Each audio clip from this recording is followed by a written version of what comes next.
You know, honestly, the only thing hotter than that nuclear bomb was Florence Pugh. Like, holy Jesus.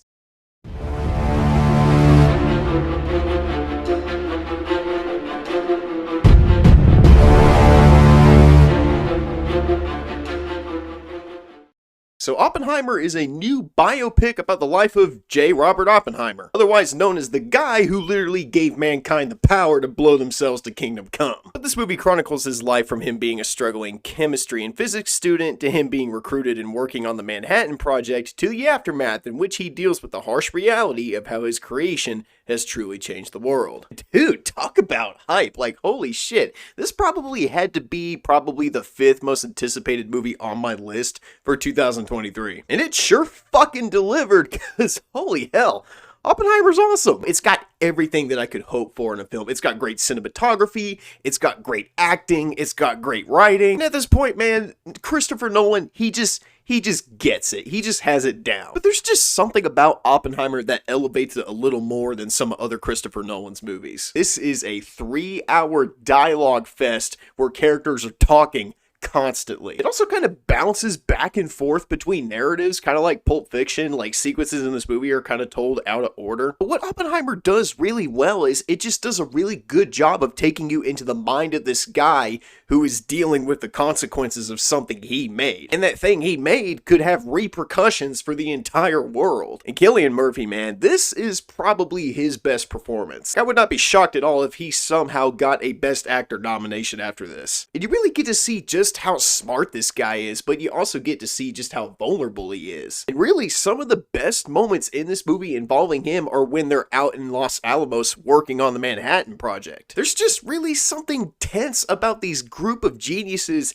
in this isolated area working on something that they really don't know if it's going to work or not. You know, the way they explain it, they could press that button and nothing would happen. But then again, what's the off chance that they press that button and the entire world blows up? I was really just fascinated by how this movie was able to break down nuclear fission and just kind of show how it works. That's just another mark of a really great movie, being able to convey info to the audience without treating the audience like they're stupid. I heard Christopher Nolan say that this movie is like 1% CGI.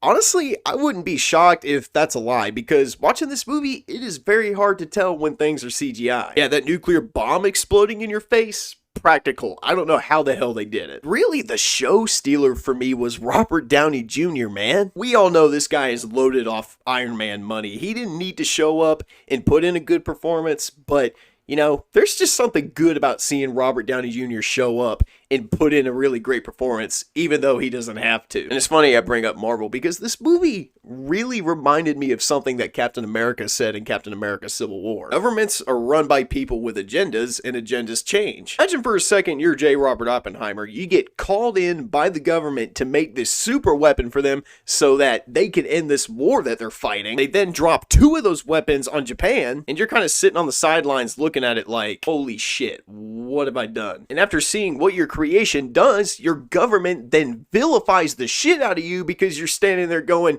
yeah, we probably don't ever need to use these again. This is a bad idea. Government literally tried to destroy this man's entire life just because he had an opinion about something he made. So when you see that famous clip of Oppenheimer going, "Now I am become death, the destroyer of worlds," really do feel the weight and the gravity of his words, because in a way, he did become a destroyer of worlds. This is a weapon that should never ever be used again. I saw somebody on Twitter saying this movie's nothing but a propaganda piece about how we shouldn't use nuclear weapons.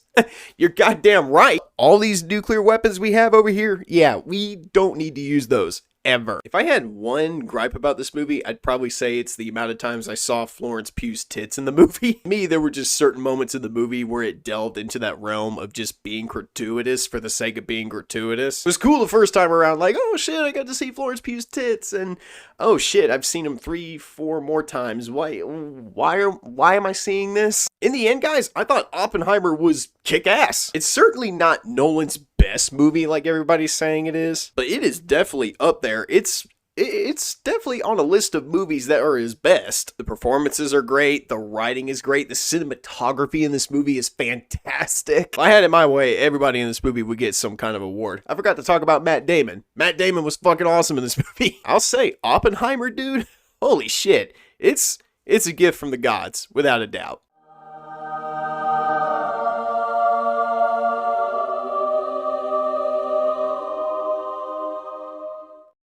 Alright, thank you guys so much for watching. Drop a like, leave a comment, and subscribe if you're new. And thank you guys so much for tuning in for my review on Oppenheimer.